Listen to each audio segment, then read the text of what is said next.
On Friday, the 13th, June 13th, at approximately 10:52 hours, our Conyers Police officers were dispatched to a person shot in the area of 1290 Janice Lane. When officers arrived, they discovered a male suffering from a gunshot wound lying in the roadway of Janice Lane. The victim was identified as Demarius. I'm going to get the correct spelling. I'm sorry, Dearius, Dearrius Davenport, 30 years of age. He is a Conyers local. He was suffering from a gunshot wound, and Conyers police officers, along with medical personnel, attempted to render aid and save his life. Unfortunately, he succumbed to his injuries, and our Criminal Investigations Division activated a homicide investigation. The homicide investigation led us to the identification of the suspect, who is known as Tamarius, Tamorius, Tyler, 33 years of age, also a Conyers local.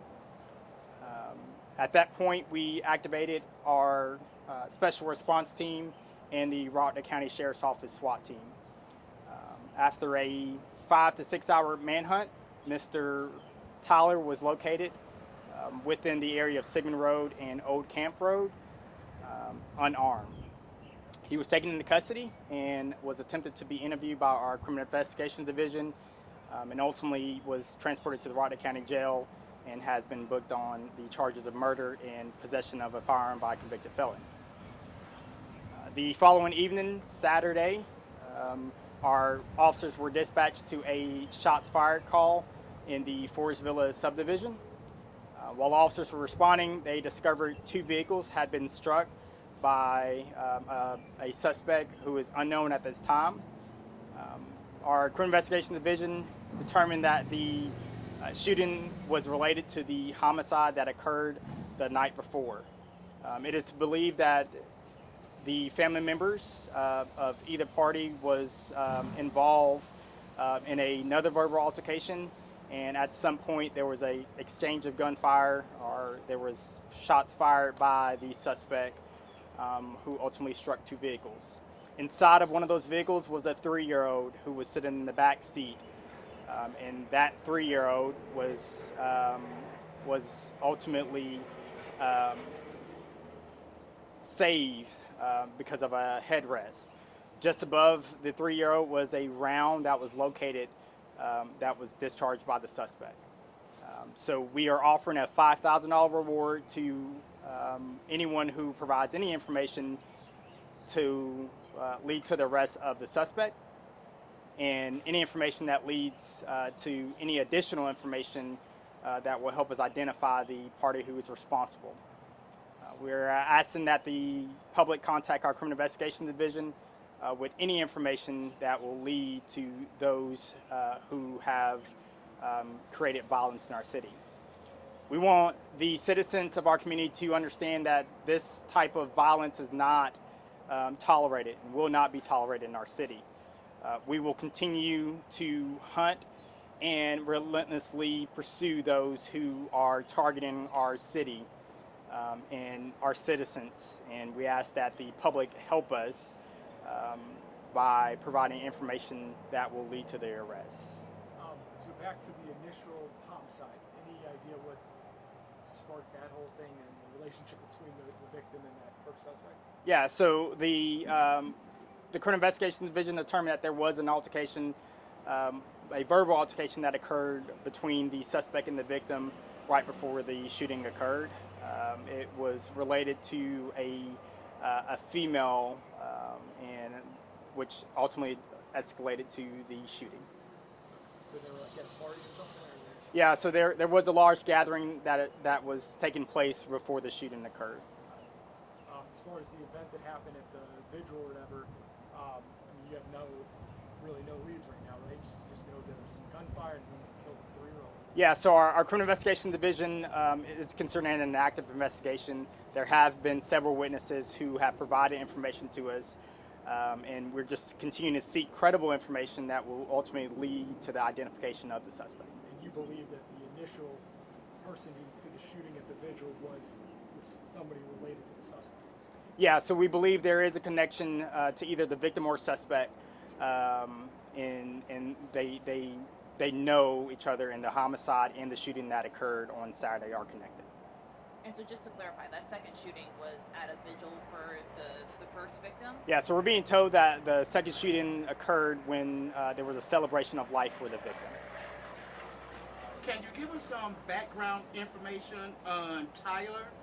I understand from my reporter that perhaps he was released from prison just recently after serving perhaps 7 years in prison for a murder in DeKalb. Can you give us anything regarding that?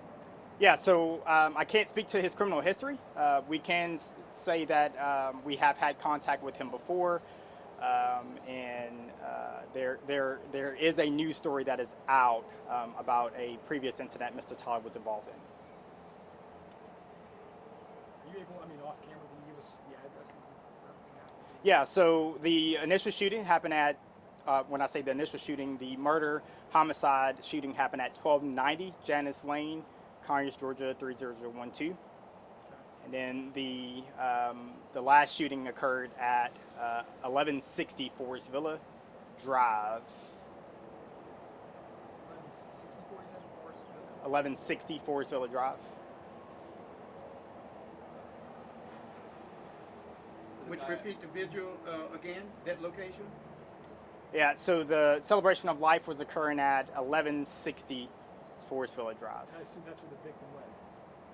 No, the victim did not live at 1160. Okay.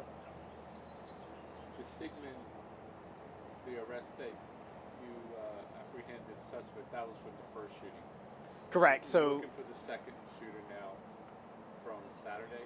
correct. So the homicide suspect is in custody, and he was taken in custody Friday or Saturday, early Saturday morning.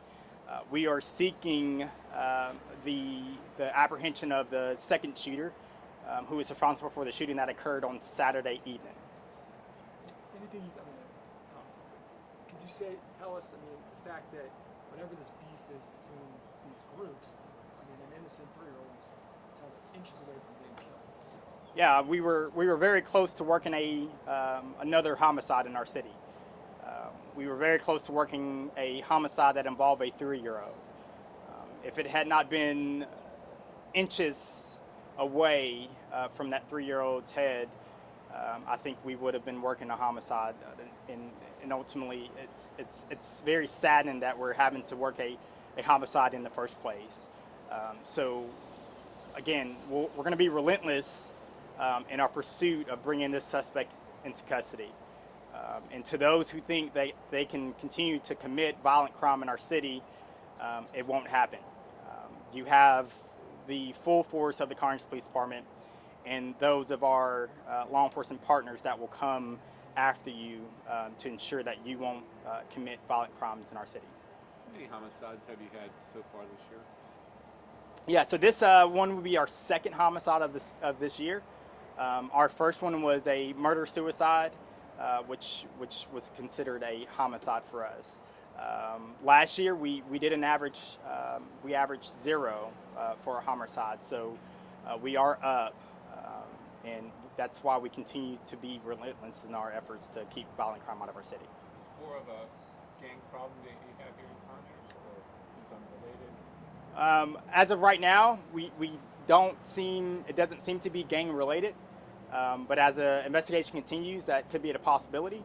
And our criminal investigations division will look at that as a lead as we continue to go through the investigation.